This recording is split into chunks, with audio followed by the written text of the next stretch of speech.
Welcome to the 10th episode of Juggle Jabber. I'm so happy we've made it so far. I'm still at EJC and I'm about to meet here with Manuel Mitasch from Jonglissimo. Juggle Jabber. Cheers!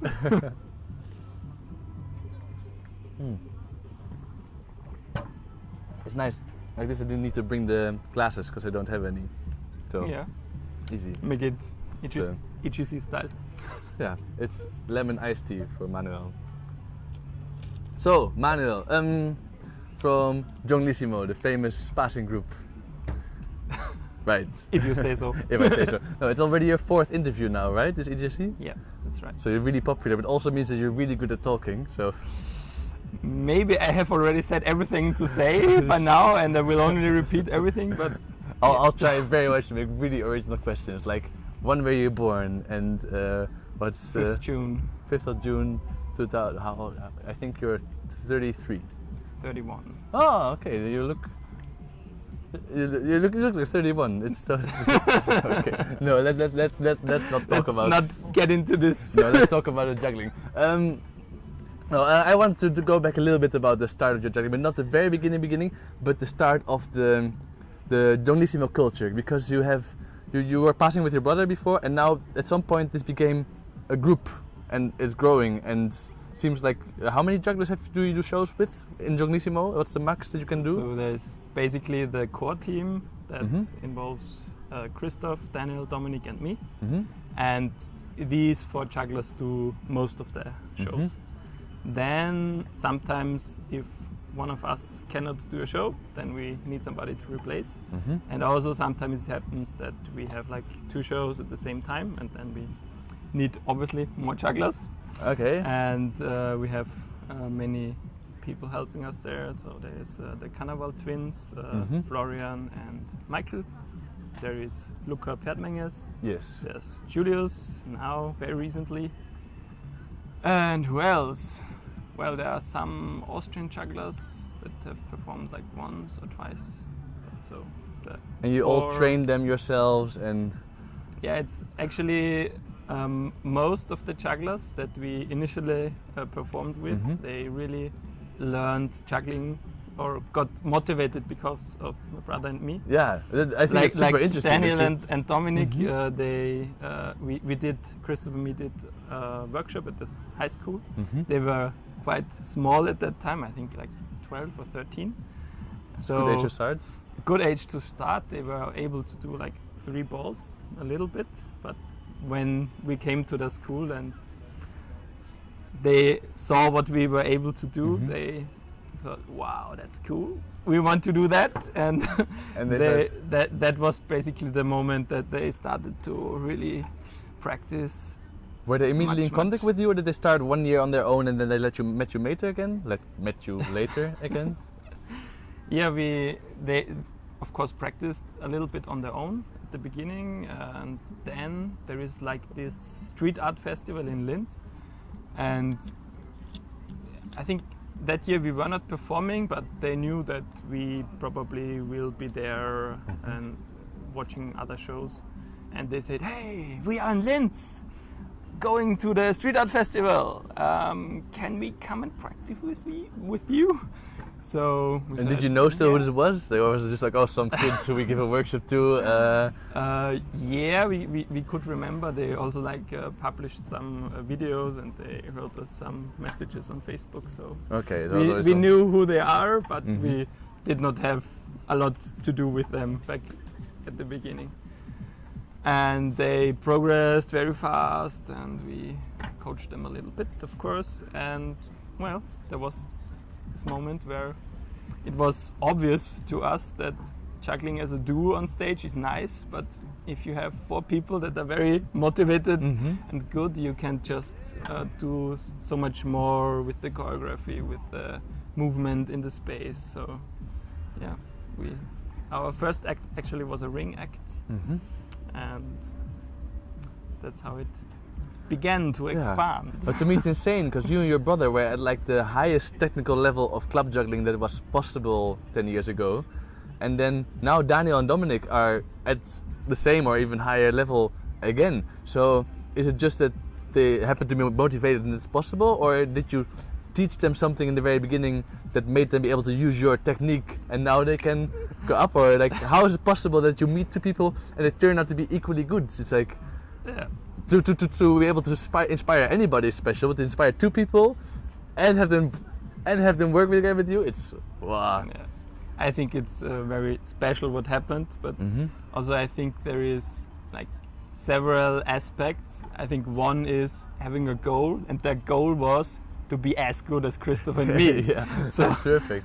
They of course wanted to like really put in a lot of work and effort, and the other thing is there is so much technique and little like details to technique that Christoph and me developed over like 10-12 years of juggling back then, that I was just pointing out to them, and they had a very much faster learning curve than we had, because we had to like find all the details and go to work with Sergei Ignatov and visit the workshop with him and like find our style and what we think would work for us. And they basically came, and of course they had to find their like strength in how they move their body, and you of course need to practice a lot to reach that level. But I think it's a lot easier if you have like a coach. I think that's something that is crazy how absent that is in the juggling community, because in basically all other sports or activities, you have these structures of companies, of trainers, of coaches that help you, and it has like so much knowledge that is just common and is shared. And I think in the juggling community, it is very much individually that you try to like find everything, and it's on the one hand it's nice that it's something that you discover, but I also think that if we would make many technical things available in a more in a more approachable way to people, then I think we as a community could like go much further.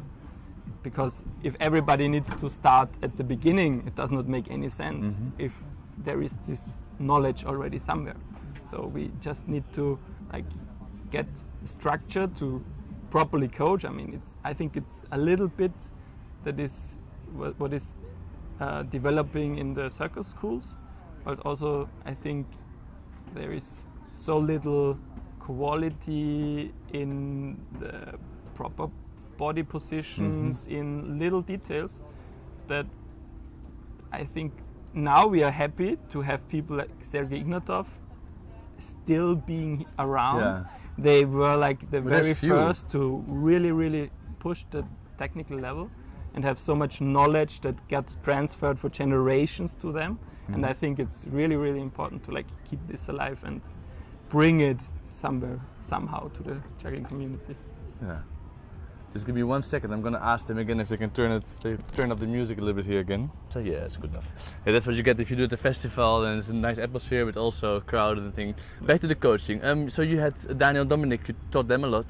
You think you want to do this more in the future, like work at circus school or teach other people to?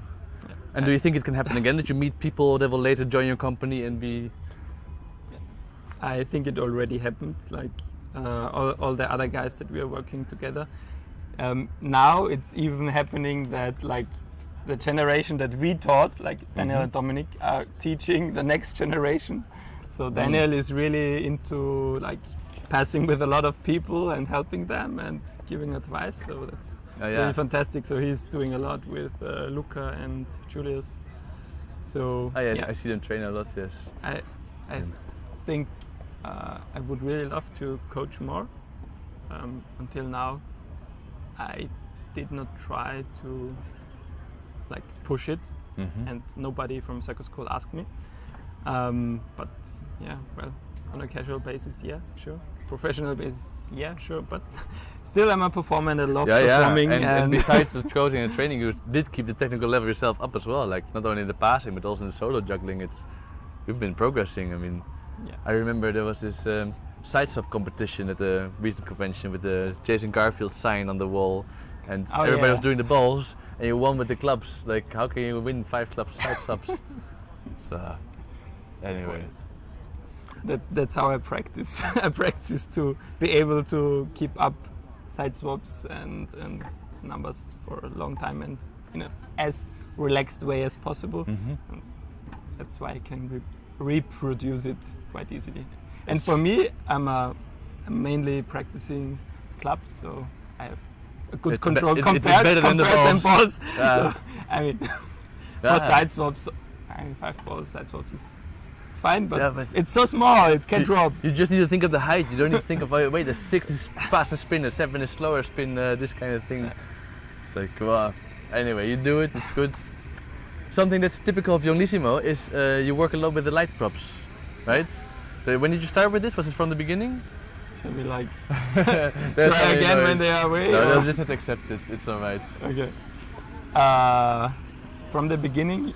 Did you start the light props? When did you start with this? Was it from the beginning that you're performing with Christoph? So, for several years before we worked with Daniel and Dominik, we already had Henry's light clubs back in the day. Okay. There were some. They only had one color, but they were fine. And we were doing some light shows with them. Was this the robot show or? No, actually the robot show we did at the beginning without any light props, and then later when we got them, we thought, yeah, actually it's an obvious choice to add technology to this robot style. Okay, yeah, routine. Obvious. Yeah. Yeah, and then after we did the first show with the rings with Daniel and Dominik, we decided, well, LED clubs look really pretty, and and then the technology came to program them properly. Then we decided to actually buy the Aerotech clubs and are using them since now. And then, of course, the important part is done properly. How do you start making a light choreography? And did you practice this, or did you have advice for this, or is it just? Yeah, I think there are like many layers and many aspects and things, and how you can approach creating an act. For me, for most acts, I always start at the music. So I have like an image what I want to create, and then I'm looking for music that fits that idea or image. And after that, I try to basically find ways to interpret, to visualize this music with juggling. And with the light clubs, there is also this aspect of programming the clubs, especially with Aerotech. I mean, the clubs, the hardware is like really solid and very well done, and I'm like really happy how it is. But on the other hand, the software story is not so good. So basically what you end up doing is you have a text file for each club that you want to program, and if you have like 22, like one of our acts has, or 22 clubs. When we have even an act with 8 people, I think it was 42 clubs, and it was 42 individual programs. So text files. So this does not scale to like write text commands into a text. You mean you don't file. use the software to make it? You write it immediately in text? No, there is no software to do it. You have to write it. So that's what we did. Is we did program like now already the 3rd program to program our Aerotech. You clubs. make this yourself? Yeah. One of you is a programmer, or? Many of us are computer specialists, I would say. Yeah, okay. I also like studied business informatics, and I did 2 programs, and Edwin, our multimedia artist, did a 3rd program. And now with the last one that I did, we are like really happy. It's actually not really a program. That a little it's application just to a make converter. it faster. Yeah. So we have like this standard application. It's called Weser. It's used for many multimedia artists, and then we take an XML file that Weser creates for us, and we convert it into the format that Aerotech uses. Okay. And it's like really user friendly and nice to use. So. Yeah. I recently, like 2 weeks ago, I programmed my first light show. It was not with the props, but it was with stage lights. Okay. But there was a stupid thing that the first 10 seconds of the song is easy because you can listen to the first 10 seconds, change it. But then the last part, like you have to listen to the whole song and get it. Like so, you also skip through the parts. And how do you? What's its process? Because to make it easy, you can't go back all the time and make everything synchronous. Especially if you have 42 clubs. Is there 1 or 2 ways to make it easier for people who do this? That's what good software like helps you. So the software that we use now, you have like a timeline, and you can put your music there. Yeah, okay. And then for each club, you basically have like one layer where you can add light. So if you scroll on the song to the point, then it's immediately. And then I can say, play from this.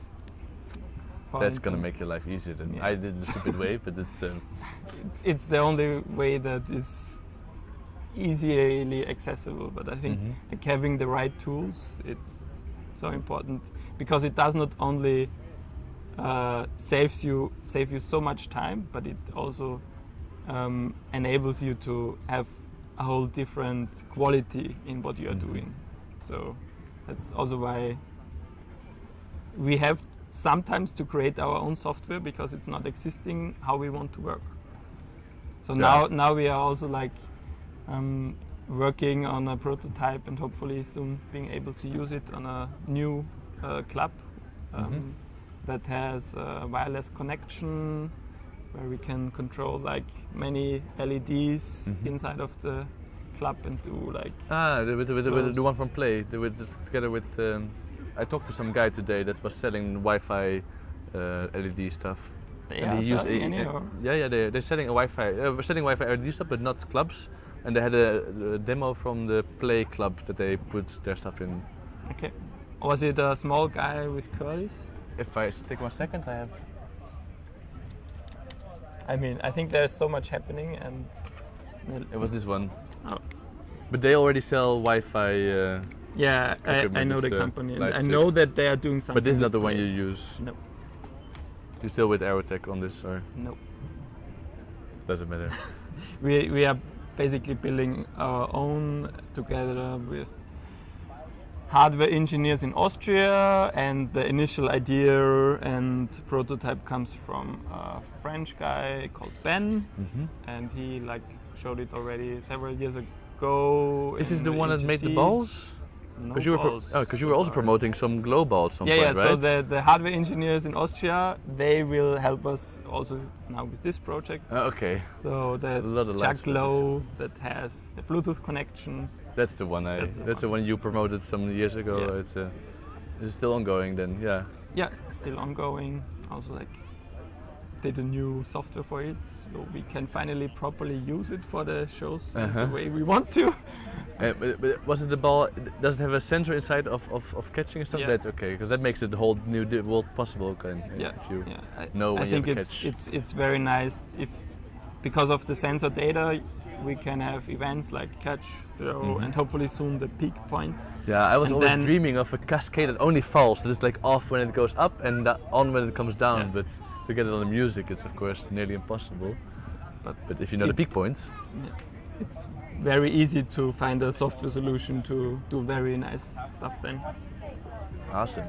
So hopefully this summer we finally find time, and now we have the software to properly do it. So there will be some music-y, lighty stuff. We stay multimedia a bit more, because if LEDs was not complicated enough yet to make, last year at EJC you were with the show Cubes, how do you pronounce it? Cubes, which was like a wall of cardboard boxes in which you had like projections all the time, and they were how do you call this? They were interacting with the performers, the projections and the performers. Did you make this also yourself, or how does this work? Like it's even a bigger step further to. Yeah, so it's like always like progressing naturally for us, I think. So first we did duo shows. Okay. Then Daniel and Dominik came. Then we did some light shows with Aerotech, and then our friend Edwin from Austria, he That's a Diablo player? Yeah. He graduated from the university, and he studied multimedia science or something. Multimedia. Perfect. Yeah. So, and what he wanted to do is really like push real-time visual effects for performances, and so he decided to do with Daniel and Dominik like a short demonstration for his presentation. And we joined the last rehearsal, and immediately it was very obvious for us that this has so much potential, and so we decided, okay, we want to do this like for sure. And it was a very long journey actually, to like from having something that already looks good, very good, to have something that works every time and is flexible enough for corporate gigs. Is the technology like not reliable, or what was the hard parts? Yeah, there are like several aspects. So one thing is, even it sounds stupid, but to get the right cameras, because normal cameras you use HDMI or something to get the video signal, but in a big venue you cannot use HDMI because it's limited to 10 or 15 meters, so it will be a problem.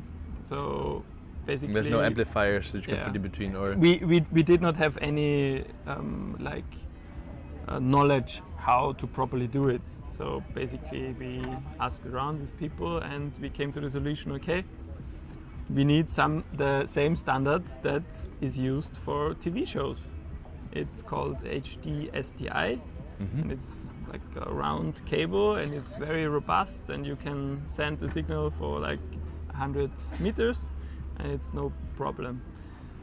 And one problem here is to find like a small camera, because we prefer to put it on stage, so that still it produces is signal, so that it is easy to set up and nobody will interfere, or if somebody in the audience stands up and he's in the picture, then nothing happens.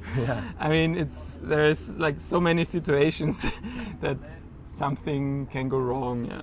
So we like to just have it on stage. So we need a different optic for like wide angle. So you need a camera and the optic and the proper cables, and then you have the video interface that needs to be able to talk with it, and then you need to grab from the video interface somehow the video content until we finally can use some software that we created to create the stuff. Projection based, and then again you need to get the produced final result somewhere out to the projector. So it's like, it sounds easy, but in the end it's hard to do properly, because also we want to have like very low latency. It doesn't sound easy. It doesn't sound easy, but yes. Okay. You want low latency, yes. We want low latency because like if there's no delay on the. If we move the club, we want to be the projection to be as close to the club, for sure. So it is so much time that we like always test equipment to like always find some milliseconds of delay and make everything work properly. Yeah. Well, and then I guess when you go on stage, you also need to calibrate everything again, put everything in the right. Yeah. How many times did you do the show? Is this something you can do 100 times, or is it too tiring to make all the stuff? So the cubed show we are not playing so much, but like acts from the show, like the light painting, we do a lot. Okay. So most of the stuff that we do is corporate events for companies. It's selling very well because we have this at the end we like put a mask over the light traces. With the logo, and they are like always very happy about that. So it works. If it's good, it's good. I'm happy with making people and companies happy that pay us. So. Yeah, and this equipment is expensive, and it takes a lot of time to figure out how it works. So you better get paid for it. That's and I mean, you talk about this for an hour, but you also get that on top of that, you need to be really good jugglers to do it consistency and. Yeah. I guess especially if you focus on the effect, it's such a shame if you drop and then the effect goes away that it needs to be perfect, no? So I think with the light painting act we like really do not try to make hard stuff. Not because it's dangerous that we ruin the visuals, but also I think the visuals are much more clearer if there is not so many claps in the air. So actually the visuals that we can produce with less claps is just much better. Yeah. You can maybe go also do poi and no? We have tried everything. You can really and actually the light painting effect with using visual poi just too good to show anybody. Yeah. You work on 14 clap passing for some years and then you go poi on stage because it looks good. No, if it works, it works. Okay, enough on the lights. Something else that I find that you stand out on, not just you but the whole Jonglissimo, is you're professional performers. You perform a lot everywhere, yet you still manage to go to so many conventions, and you're such a big part of the juggling community. Is there for you? Well, at first, why do you need to still go here? And is there a big difference in the professional community and the juggling community for you that draws you back? Or I think being at festivals is just so much fun. I mean, especially here at EGC, people from the whole world come together and have a good time and come along and party. And I think I have not experienced anything else that is as cool as an EGC, so of course I want to go. Yeah, but then also all of the passes that you mentioned that train with and perform with you, they're also all coming to EGC and the festival. So it's like, it's like there's always this Jonglissimo, not family maybe, but you're very very prominent on these festivals around. I think it's interesting that you have this opportunity to still do this. We like the juggling community. We like seeing our friends. So yeah, well, it makes two because we like you too. So speaking for the juggling community, I like you too. You are the juggling authority now. Authority, yes. For closing to the end, I was to go a little bit in the future because it's still, of course, a big secret. But when they see this video, not anymore. You're performing in the gala show. How do you know? Dominik was telling everybody in the gym because it's a secret. No, I don't know. I'm actually not aware that it is. This is secret. In 2 days, 3 days? Yeah, but they don't share it in the program. I don't know. 2 days. You're looking forward to it? Sure. Gonna fun? It's gonna be all. No, it's not gonna be a light show. It's gonna be without lights. Just easy. hard stuff. Just hard stuff. Easy to prepare. Hard to execute. But it's cool for a juggling audience. This is what people want to see, no? Yeah. And I like that people get to see your faces. And I think especially you've over the years become also a good performer, like the performing itself. So it's fun to, in the dark you don't see nobody, but here it's fun to. Yeah. I've seen this act before, and it's.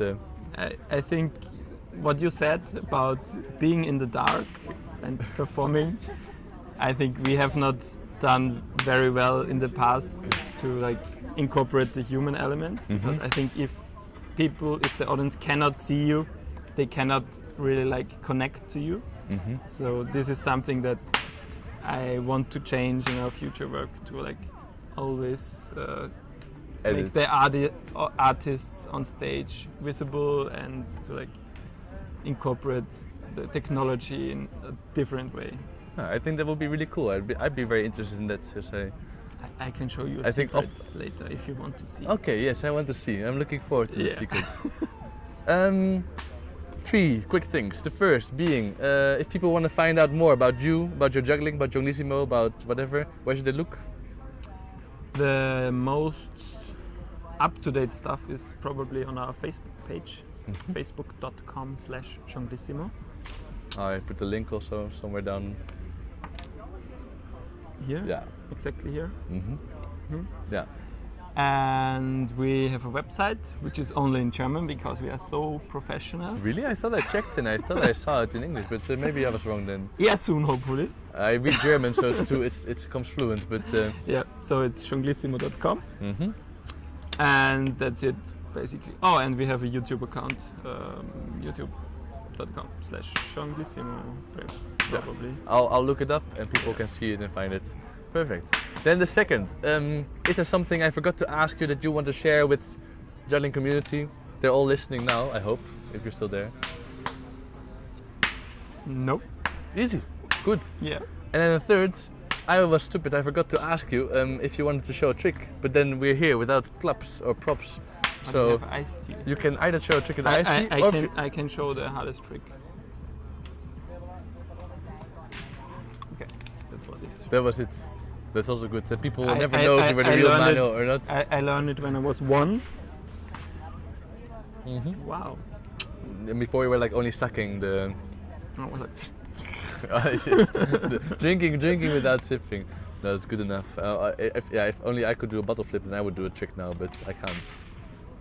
Yeah, also it must be. Yeah, it should work. This is the end of the video, guys. 3, 2. Ta-da! On the podcast, I think it landed now, so it's good. Yeah, it landed. Thank you very much, Manuel. It was a Have a pleasure. good EJC, have fun performing, and bye bye. Bye bye.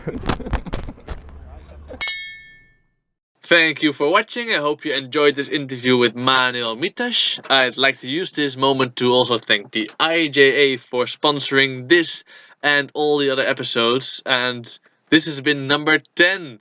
I never thought it'd get so far, and only because I've got all the feedback and support from you guys, especially at EJC. There were many people who approached me. Thank you so much for this. It was awesome. Speaking of EJC, this is the second of 4 interviews that I've recorded at EJC, so there's some more things coming up in the future. And at last, sorry for the sound quality on this one. It was like a lot of noise from outside, and then the microphones didn't work properly, but I hope it's still worth your time, both as a podcast or as a video. I'll try to see what I can do in the future with new and better equipment, and especially more experience and knowledge on my side. I'm a juggler, not a film editor, but I'll become one for the sake of recording juggling history as it happens. See you next time.